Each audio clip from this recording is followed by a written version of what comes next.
A draw away at the San Siro is always a great result in my books, and I think Eddie Howe might have even surprised himself at how close Newcastle were to actually taking all 3 points in the game. And when I did my prediction for this group stage, I had Newcastle finishing in third by only getting 1 point away from home. But getting that 1 point away at the San Siro, for me, does feel like job done, and I think Newcastle can go into the rest of this group stage with a lot of optimism. I'm going to be looking at in the video today what we learned from Newcastle versus AC Milan in Matchday 1. At any point in the video, if you laugh, you learn, you like something or whatever, please do like and subscribe to the channel. We are pushing for 10,000 subscribers, and we cannot do that without your support, guys. Jump into the comment section down below and let me know what you picked up from the game, and how do you fancy Newcastle's chances for the rest of the group. And let's just get stuck into it. Now, we've spoken on the channel before about Newcastle's reliance on their best choice defence to really keep them at the top of their game, and this game really did show how important they are. Nick Pope and the back four acquitted themselves fantastically through this game,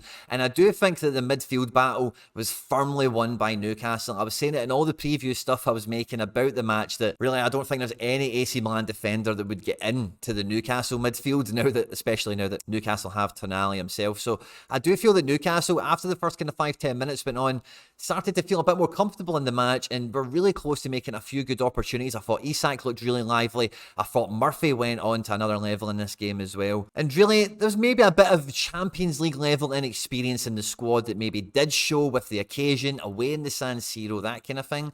But with the amount of opportunities that guys like Leao, Chukwueze, and even the midfield support that was coming in, Giroud was getting some really dangerous opportunities, getting some really good shots away.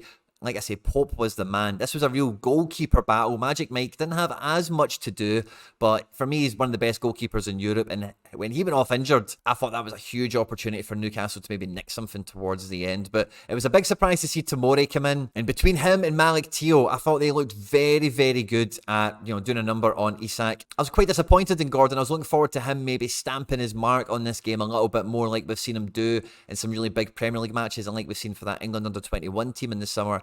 But I don't really think we got the best out of Gordon in an attacking sense. I think he could have maybe offered a little bit more. But really, as the game wore on, I've been really worried about Newcastle's depth in these types of situations. But this is where I thought maybe Eddie Howe maybe even surprised himself, because I think the substitutions that were made were tactically spot on, and they pretty much all worked out. Because the introduction of Almiron and Wilson kept the pace up for the Newcastle front line. That on the transition and on the counter-attack, AC Milan really did need to worry about them.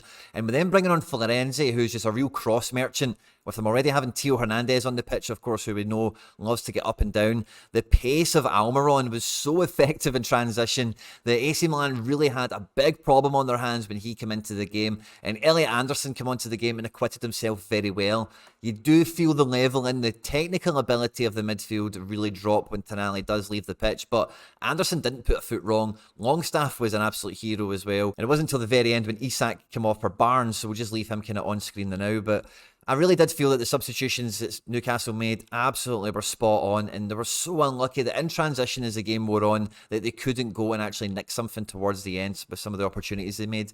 And I think with how well Newcastle actually on the pitch, because you can say as much as you want about managers and coaches, but it is always really down to the players on the pitch to deliver. But the guys on the pitch for Newcastle really did deliver. I thought they stuck to their roles fantastically. They made more decisions right than wrong over the course of the game. And away to the San Siro, it was a real acid test. I think Newcastle, coming back for 3 games now at St James's Park, will have a lot of optimism and will have their expectations raised. At Newcastle, hey, this group of death could go in any which direction. And PSG got job done with their 3 points at home. My prediction, 2-0 win at Dortmund. So the group really is it's there for the taking. Finishing second in this group is definitely there for Newcastle. And I think if they can manage every game as well as they've done individually in this match here, then there's a lot of cause for optimism, certainly. But like we mentioned at the tip-off of the video, and I'll kind of leave you with, sadly, is that Newcastle is very surface level. I think if Botman wasn't in this game, I think if Bruno wasn't involved in this game, then it's a completely different affair. And I know you can say that about almost any team, right? But with the business Newcastle should be doing going forward, since it's not been done yet, that's the kind of thing that should be looked for. Like you can see, Isak got the whole game. You put Wilson on as well. There's not any other opportunity to put someone else on that can openly make a real attacking threat. Almiron was good, like I've praised him for already, but again, there's no real Alan Saint-Maximin. There's no real difference maker that's really available. Like Gordon's coming off. If he had another Anthony Gordon level player that could come into the game, Newcastle probably get 3 points in this match. On screen there now some other stuff that I've made that YouTube thinks you might enjoy. I hope you enjoyed this one, and I'll catch you later. Take care. Bye-bye.